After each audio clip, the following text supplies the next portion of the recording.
మహాగణాధిపతయే నమః. ఓం గురుభ్యో నమః. ఓం శ్రీమాత్రే నమః. మనం ఈరోజు బుధగ్రహం 6వ తేదీకి కరెక్ట్గా 6వ తేదీ ఈవినింగ్ లోపల ఆల్మోస్ట్ 7వ తేదీ నుంచి బుధుడు తన ఓన్ హౌస్కి వెళ్తున్నాడు. ఒక శుభగ్రహంతో కలవబోతున్నాడు. అది పర్టికులర్గా 23వ తేదీ వరకు ఈ రెండు గ్రహాలు కలిసి ఉంటాయి. 23వ తేదీకి జలరాశుల్లోకి వస్తాడు బుధుడు. వీటి వల్ల ద్వాదశ లగ్నాల వారికి, లగ్నం తెలియని వారు రాసి చూసేసుకోండి, ప్రాబ్లం లేదు. ఎటువంటి ఫలితాలు ఉన్నాయి అంటే ఎటువంటి మంచి ఫలితాలు ఉన్నాయి, ఎటువంటి విషయాల్లో జలరాశుల్లోకి మారినప్పుడు జాగ్రత్త పడాలి అనేటువంటి విషయాల్ని చెప్తుంది నేనైనప్పటికీ కూడా చెప్పిస్తుంది సాక్షాత్ లలిత అమ్మవారిగా భావిస్తూ ఒక్కొక్క లగ్నం గురించి, లగ్నం తెలియని వారి రాశి గురించి తెలుసుకుందాం. తులాలగ్నము, తులారాశి. తులవారికి కనుక చూసుకున్నట్లయితే భాగ్యస్థానంలో బుధుడు గురువు కలయిక ఉంది. భాగ్యము అనేటువంటిది ఏమిటి, ఎటువంటి ఫలితాలను ఇస్తుంది ఏమిటి అని చూసుకున్నట్లయితే హైయర్ ఎడ్యుకేషన్ని, తండ్రి గారికి సంబంధించినటువంటి అంశాలని, బ్యాంకింగ్ నుంచి బ్యాంక్ సపోర్ట్ని చూపిస్తుంది ఇది. కాబట్టి ఉన్నత విద్యల కోసం ఎవరైతే గతంలో కొన్నిసార్లు చూడండి మనకి 9వ స్థానానికి వ్యతిరేక ఫలితాలు వచ్చేటప్పుడు వాళ్ళకి ఆగిపోతుంది. హైయర్ ఎడ్యుకేషన్లో డిగ్రీ వర్క్ చేసి దాని తర్వాత పీజీ ఏదో చేద్దాం అనుకుంటే ఎంఏనో సంథింగ్ అక్కడ ఏదో అడ్డుపడుతుంది. అలాంటివి మరలా మీరు పునఃప్రారంభించడానికి, మరలా బ్యాక్లాగ్స్ క్లియర్ చేసుకోవడానికి చాలా చక్కటి ఫలితం. దీంతోపాటు ఎవరైతే బ్యాంక్ వాళ్ళ దగ్గరికి వెళ్ళి ఓడీస్ అడుగుతూ ఉంటారు, మాకు ఇవ్వండి మేము ఫలానా దానికి మేము సెట్ చేసుకుంటాం, అటువంటి వాటికి చాలా మంచి కాంబినేషన్ ఈ గురువు బుధుడు కాంబినేషన్ అనేటువంటిది. అదేవిధంగా మరొక్క విషయం ఏంటంటే ఇక్కడ గమనించుకున్నట్లయితే ఏకాదశంలో కుజుడు కేతు ఉన్నారు. ఈ ఏకాదశంలో కూడా కుజకేతువులు కలుస్తున్నందుకు, ఎందుకంటే ఇక్కడ ఒక రెండు శుభగ్రహాల కలయిక ఎంత మంచి ఫలితం ఇస్తుందో రెండు పాపగ్రహాల కలయిక వల్ల కూడా చూసుకోవాలి. కాకపోతే ఏకాదశంలో పాపగ్రహాలు మంచిది, అందులో ఎటువంటి సందేహం లేదు. అందరికంటే తులాలగ్నం వారికి భాగ్యంలో శుభగ్రహాల కలయిక మంచిది, ఏకాదశంలో పాపగ్రహాల కలయిక మంచిది, గుర్తుపెట్టుకోండి. అయితే ఇక్కడ మీరు అర్థం చేసుకోవాల్సింది ఏంటంటే ఏకాదశంలో ఎప్పుడైతే కుజుడు కేతు ఉన్నారో ఇది పర్టికులర్గా మీకు కొన్ని విషయాలు కొంచెం పోరాడి సక్సెస్లోకి తీసుకెళ్తాయి. కాకపోతే ఎక్కువ లాభాలు వస్తాయి అనేటువంటిది ఎవరో చెప్పినటువంటి కొన్ని అంశాలను తీసుకొని తొందరపాటు నిర్ణయంలో, తొందరపాటు పనులతో ఎక్కడ మిస్టేక్స్ చేయకండి దయచేసి. అలాగే మరొక విషయం ఏంటంటే ఈ ధన విషయంలో ముఖ్యంగా పార్ట్నర్షిప్స్తో ఇక్కడ మీకు లగ్నం నుంచి సప్తమ ద్వితీయాధిపతి కుజుడవుతాడు.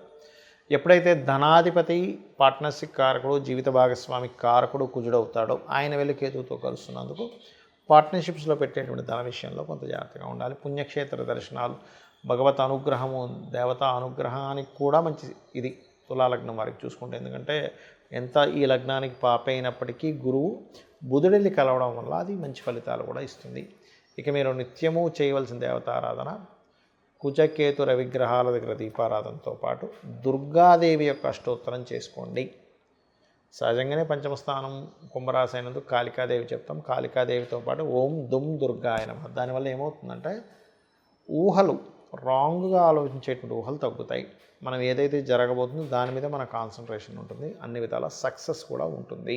మనం చెప్పుకుంటున్నటువంటి ఏదైతే ఈ బుధగ్రహానికి సంబంధించిన విషయం ఏదైతే ఉందో ఇది ప్రధానంగా ఎవరి మీద ఎఫెక్ట్ ఉంటుంది అంటే విద్యార్థులు. గుర్తుపెట్టుకోండి, విద్యార్థులు బుధగ్రహానికి సూచనగా తీసుకుంటాం, మాస్టర్స్ గురుగ్రహానికి సూచనగా తీసుకుంటాం.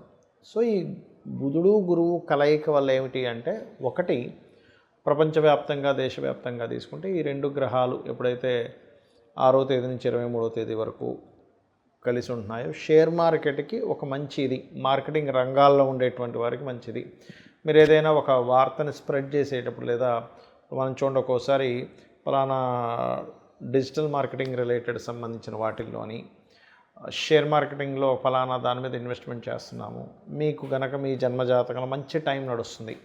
ఎప్పుడు కూడా మన పర్సనల్ చార్ట్లో ఎటువంటి ఫలితాలు వస్తున్నాయి, దానికి గోచారంలో ఏ గ్రహాల యొక్క కలయిక ఏర్పడుతుంది, ఈ రెండు కనెక్ట్ అవుతుంటాయి. గుర్తుపెట్టుకోండి ఎప్పుడు కూడా. అలా ఎటువంటి కనెక్టివిటీ ఏర్పడుతుంది, ఎటువంటి గోచారం వస్తుంది అనేది పర్టికులర్గా చూసుకోవాలి, గుర్తుపెట్టుకోండి. అలా వాటికి చాలా మంచిది ఇది. మరియు అగ్రిమెంట్స్, కాంట్రాక్ట్స్ కొత్తగా ఏదైనా ప్రారంభించడానికి, ముఖ్యంగా బిజినెస్ రిలేటెడ్, అందులో ముఖ్యంగా మార్కెటింగ్ రిలేటెడ్ ఇట్లాంటి వాటికి ఈ కాంబినేషన్ చాలా మంచిది. అయితే ఈ కాంబినేషన్ ఉంది కదండి, ఈ రోజుల్లో ఎప్పుడైనా చేసుకోవచ్చు అంటే కాదు. మీరు పర్టికులర్గా ఏదైనా ఒక ముహూర్తం పెట్టుకున్నప్పుడు గుర్తుపెట్టుకోండి, ఏదైనా ఒక ముహూర్తాన్ని పెట్టుకున్నప్పుడు ఆ ముహూర్త సంబంధంగా కలిసి రావడము అనేటువంటిది ఉంటుంది. అయితే ఇందులో చాలామంది అంటారు, ఏమండి ఇప్పుడంతా జ్యేష్ఠ మాసం అని, లేకపోతే తర్వాత ఆషాఢ మాసం అని, తర్వాత ఉండేటువంటి మాసాలు ఏవైతే ఉంటాయో మనకు ఒకసారి కలిసి రాదు కదా, అప్పుడు ఏం చేయాలి అంటే, శాస్త్రంలో అభిజిత్ ముహూర్తం అని ఉంటుంది, అభిజిత్ లగ్నము అని ఉంటుంది. 11:30 నుంచి 12 ఆ ప్రాంతాల్లో ఉంటుంది. 12:30 ఒక్కొక్కసారి ఒక్కో సమయంలో ఉంటుంది. ఎప్పుడైనా ఒక ముహూర్తం పెట్టుకునేటప్పుడు దుర్ముహూర్తం లేకుండా చూసుకోండి.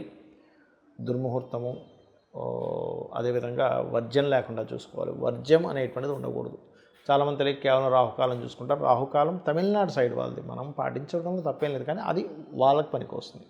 గుళిక కాలం, రాహుకాలాలని. అదేవిధంగా మీ జన్మజాతకంలో కనుక బుధుడు మంచి స్థితిలో ఉండి బుధగ్రహం యొక్క మహాదశలు నడిచేటువంటి వారికి కూడా ఈ బుధ గురువుల యొక్క కాంబినేషన్ మంచి ఫలితాలు ఇస్తుంది. అందులో ఎటువంటి సంశయం లేదు, గుర్తుపెట్టుకోండి.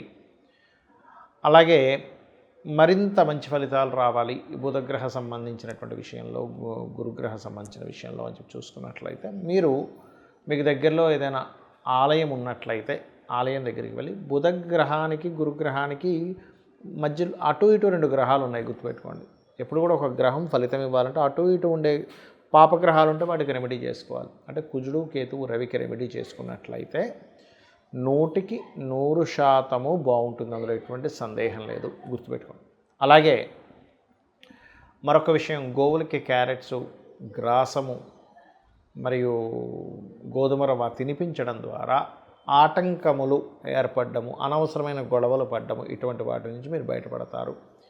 ఇది దేశకాల పరిస్థితుల్లో ఒక రకంగా చెప్పాలంటే మనం గతంలో ఒక 3 నెలల క్రితమే చెప్పుకున్నాం, కొన్ని విభజనలకు దారితీస్తుంది అని. కేతు సింహంలోకి రావడం అనేటువంటిది ఖచ్చితంగా, కేతు ఎప్పుడైతే మనకి 7వ తేదీ వస్తున్నాడో అది రాబోయే ముందే విభజనలకు దారితీస్తుంది. ఖచ్చితంగా కొన్ని పార్టీలు చీలుతాయి. అయితే కొంతమంది అనుకుంటున్నారు కొన్ని పార్టీలు వెళ్ళి ఇంకో పార్టీలో కలుస్తాయని. కలవడం మాత్రం ఎట్టి పరిస్థితులు ఎక్కడా జరగదు ఈ విభజన కార్యక్రమాలలో ఉన్నప్పుడు. కాబట్టి ఖచ్చితంగా ఇది జరగనుంది. ఇక మీరు నిత్యము కూడా ఈ కేతుగ్రహము, కుజగ్రహము సింహరాశిలో ఉన్నప్పుడు దీన్ని పిశాచయోగం కూడా అంటారు. కాబట్టి ఎటువంటి ఇబ్బంది కలగకుండా అనుక్షణము మీరు చేసే ప్రతి పని కూడా సక్సెస్ అవ్వాలి అంటే కనుక సూర్య భగవానుడిని చూస్తూ చక్కగా చెంబులో నీరు తీసుకొని ఇలా పోయండి. ఆ సూర్యుల్లోనే గణపతిని, స్కందుడిని ఊహించుకుంటూ చేయండి. మీరే చూస్తారు అద్భుతమైనటువంటి రిజల్ట్స్ ఆ యొక్క స్వామివారు మీకు అందించడం జరుగుతుంది. అలాగే ఇంకొక విషయం ఏంటంటే, ఇక్కడ ఈ కుజకేతువులు ఎప్పుడైతే ఈ సింహరాశిలోకి ఉంటున్నారో ప్రధానంగా ఈ అగ్ని సంబంధించినవి, ఇంట్లో ఏదైనా పవర్ రిలేటెడ్ వర్క్ చేసేటప్పుడు కానీ, దేశకాల అంటే దేశంలో అందరికీ పనిచేస్తుందండి ఇది. ఈ పవర్ వర్క్ చేసేది, లేదా స్త్రీలు ఈ స్టవ్ దగ్గర వంట వండేటువంటి సమయంలోని ప్రధానంగా జాగ్రత్తగా ఉండాలి. ఇందులో మరొక విషయం ఏంటంటే, మనకి స్లీపర్ సెల్స్తోని దేశం మీద కొంత ఇబ్బంది ఉంది. కాబట్టి ఈ స్లీపర్ సెల్స్ రిలేటెడ్ సంబంధించినటువంటి విషయాలలో, లేదా ఏదైనా ముఖ్యంగా ఈ 2 నెలలు కలిసి ఉంటాయి కుజకేతువులు ముఖ్యంగా కలిసి ఉన్నందుకు, ఏదైనా పుణ్యక్షేత్రాలకి, పుణ్యతీర్థాలకి, ఆలయాలకి రద్దీ ఎక్కువగా ఉండేటువంటి ప్రదేశాల్లో కూడా కాస్త జాగ్రత్తగా ఉండండి. బికాజ్ ఆఫ్ ఈ కుజకేతువులు కలవబోతున్నారు ఇంకా నెక్స్ట్. సో చాలా కేర్గా ఉండాలి. ఒక 2 నెలల పాటు కలిసి ఉంటారు. మరియు ఎక్కడికైనా మీరు బయలుదేరేటప్పుడు గణపతిని, స్కందుడిని తలుచుకు బయలుదేరండి. అప్పుడు ఇటువంటి విషయాల్లోనే మీరు బయటికి వెళ్ళి ఇబ్బంది పడకుండా ఉంటారు. శ్రీమాత్రేయ నమః.